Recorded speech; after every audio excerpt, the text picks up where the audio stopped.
warahmatullahi wabarakatuh. Oke, anak-anak, kembali lagi kita belajar fisika. Dan kali ini insya Allah kita akan belajar tentang hukum Ohm.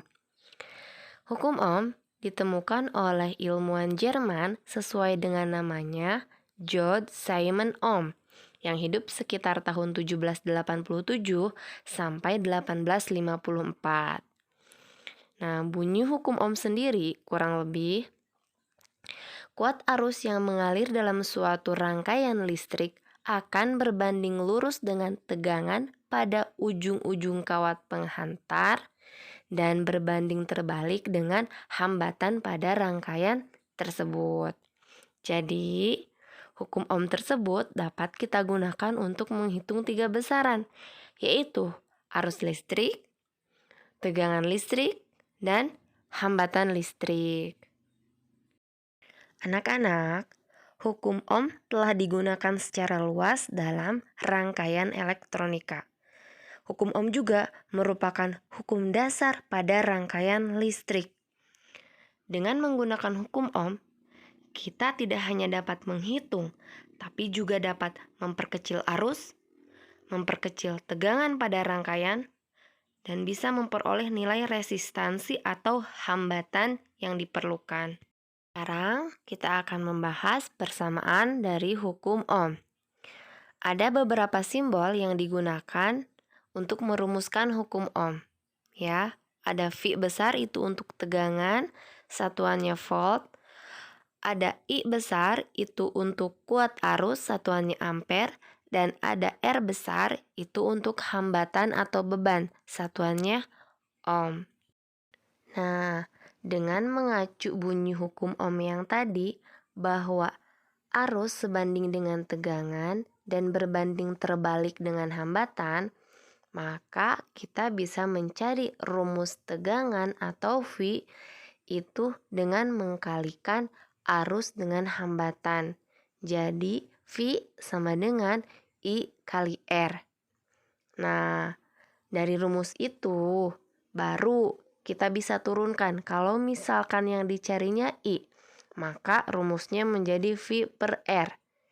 Dan kalau yang dicarinya hambatan R, maka rumusnya menjadi V per I. Tahukah kalian bagaimana bisa listrik menghidupkan seluruh peralatan di rumahmu? Nah, misalkan saja lampu. Listrik tersebut harus dialirkan melalui kabel-kabel yang keseluruhannya dihubungkan ke sumber tegangan berupa colokan. Nah, kabel-kabel tersebut dirangkai secara seri, paralel, ataupun campuran. Nah, sekarang kita akan bahas tentang rangkaian hambatan listrik. Ya, rangkaian hambatan listrik dibagi menjadi dua ya. Ada rangkaian hambatan seri, ada rangkaian hambatan paralel. Dalam rangkaian seri, seluruh komponen atau beban listriknya disusun secara berurutan. Ya, artinya inputan satu komponen atau beban berasal dari output komponen yang lain. Untuk lebih jelasnya, coba kalian perhatikan lampu yang dirangkai secara seri berikut. Nah, gambar di atas menunjukkan bahwa lampu disusun secara berurutan. Artinya, kuat arus yang mengalir pada setiap lampu bernilai sama. Ya, yang pada dasarnya setiap lampu memiliki suatu hambatan yang nilainya sudah ditentukan oleh pabrikan. Dengan demikian, komponen listrik yang akan kita hitung nantinya adalah nilai hambatan pengganti total dalam rangkaian. Nah, untuk rangkaian seri memiliki beberapa sifat ya. Sekarang akan kita bahas sifat-sifat rangkaian seri. Yang pertama, besarnya kuat arus yang mengalir pada masing-masing komponen nilainya sama. Selanjutnya, rangkaian seri disebut juga sebagai rangkaian pembagi tegangan. Hal itu karena sumber tegangan akan dibagi ke dalam banyaknya komponen yang dirangkai secara seri. Nah, anak-anak, ternyata rangkaian seri juga memiliki kelebihan dan kekurangan. Apa saja sih kelebihan dan kekurangan hambatan yang dirangkai secara seri tersebut? Sekarang kita bahas satu persatu ya. Yang pertama kita bahas kelebihan dari rangkaian seri. Rangkaian seri memiliki kelebihan yang pertama, jumlah kabel penghantar yang dibutuhkan pada rangkaian seri lebih sedikit atau hemat kabel. Ya, yang kedua, biaya pemasangan lebih murah. Ya, otomatis ya kalau jumlah kabel penghantar yang digunakan sedikit berarti pemasangannya lebih murah. Terakhir, meskipun hambatan pada masing-masing beban tidak sama, beban tetap dilalui besar arus yang sama. Nah, untuk kekurangan dari rangkaian seri yang pertama, apabila salah satu beban putus atau padam, maka beban yang lain akan ikut padam. Selanjutnya, lampu yang dirangkai secara seri tidak bisa menyala sama terang. Kenapa? Karena tegangan yang ada di setiap lampu berbeda-beda, bergantung pada besarnya hambatan. Sekarang akan kita simpulkan pernyataan-pernyataan tadi tentang rangkaian hambatan seri ke dalam persamaan matematis yang nantinya dapat digunakan dalam menyelesaikan soal-soal. Nah, jadi kesimpulannya untuk rangkaian hambatan seri atau rangkaian listrik yang dirangkai secara seri bebannya, kita ada 3 kesimpulan ya secara matematisnya. Ini hambatan itu kalau di soal gambarnya kan tadi lampu ya. Kalau tadi itu yang dirangkai serinya itu adalah lampu. Nah, lampu itu kan termasuk hambatan. Nah, hambatan atau beban itu jika digambarkan itu bentuknya seperti ini. Kayak sandi rumput ya. Nih, ini sumber tegangan, ini kutub positifnya, ini negatif, ini arus. Arus itu mengalir dari kutub positif ya menuju negatif. Ya, yang kesimpulan yang pertama, kalau kita ingin mencari hambatan pengganti seri, karena ini dirangkai seri ya, berarti kita nulisnya hambatan seri. Jadi hambatan pengganti serinya itu sama dengan R1 plus R2 plus R3. Ya, jadi cara mencari R totalnya kalau seri itu berarti tinggal dijumlahkan semuanya ya. Misalkan di sini 2 ohm, di sini 2 ohm, di sini 2 ohm. Berarti hambatan totalnya yang dirangkai seri tersebut berarti 6 ohm. Ya, kalau seri. Berbeda lagi nanti kalau paralel. Kalau paralel nanti seper jadi 1/Rp sama dengan 1/R1 plus 1/R2 plus dan seterusnya gitu. Ini juga ya, karena di sini ada 3 berarti R1 plus R2 plus R3. Kalau banyak hambatan yang disusun serinya tinggal dilanjutin aja. Oke.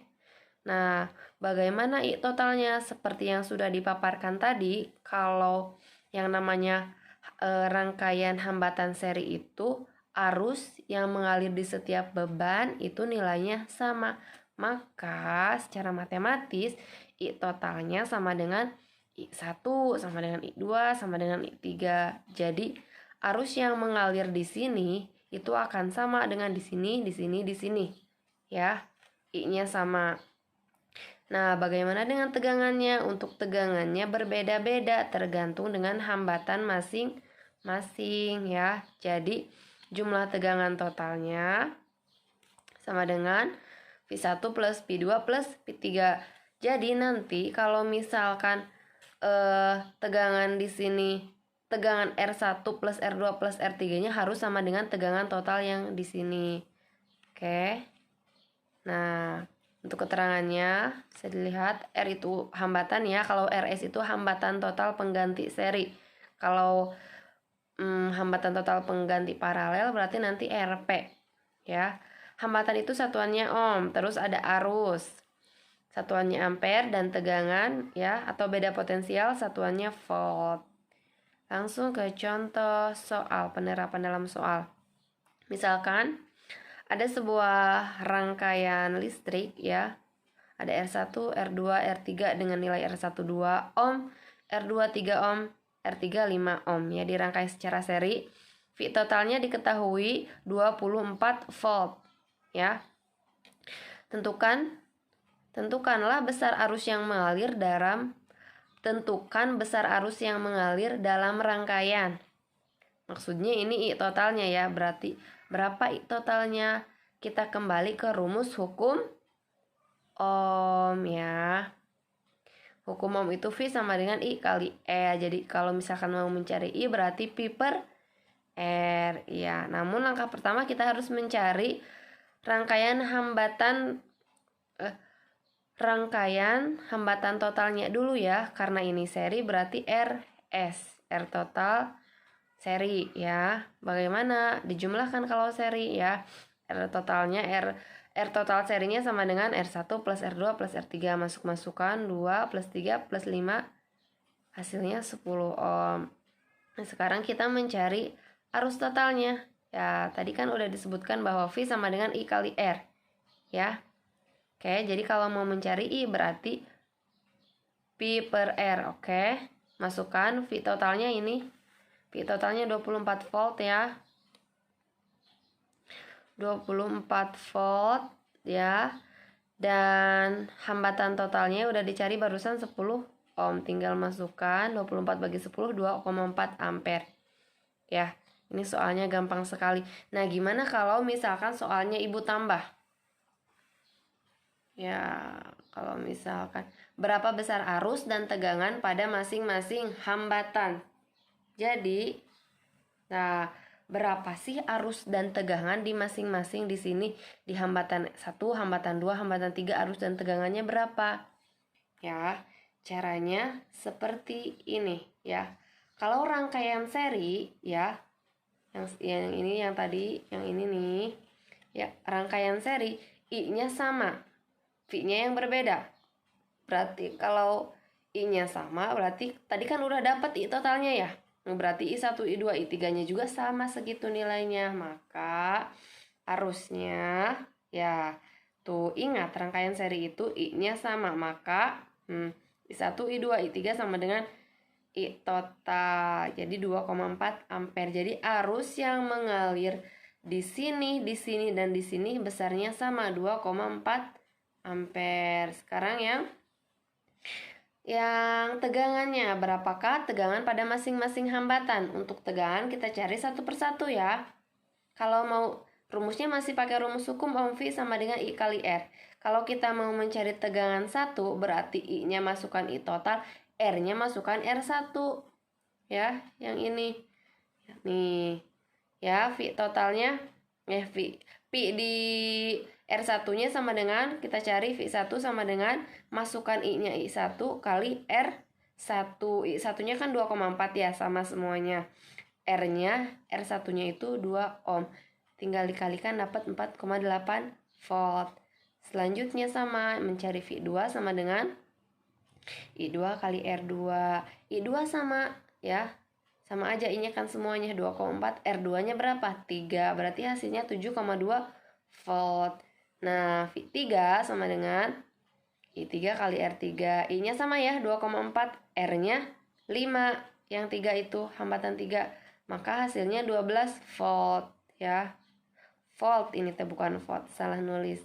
Nah, untuk membuktikannya, nanti jumlah V1, V2, V3 itu harus sama dengan 24 volt ya. Coba 4,8 tambah 7,2 berapa? Iya, 8 tambah 2 10, simpan 1, 7 tambah 1 8 tambah 4 12 ya. 12 tambah 12 ini berarti 24. Berarti jawabannya sesuai ya. Jadi V totalnya sama dengan V1 tambah V2 tambah V3. Oke. Nih.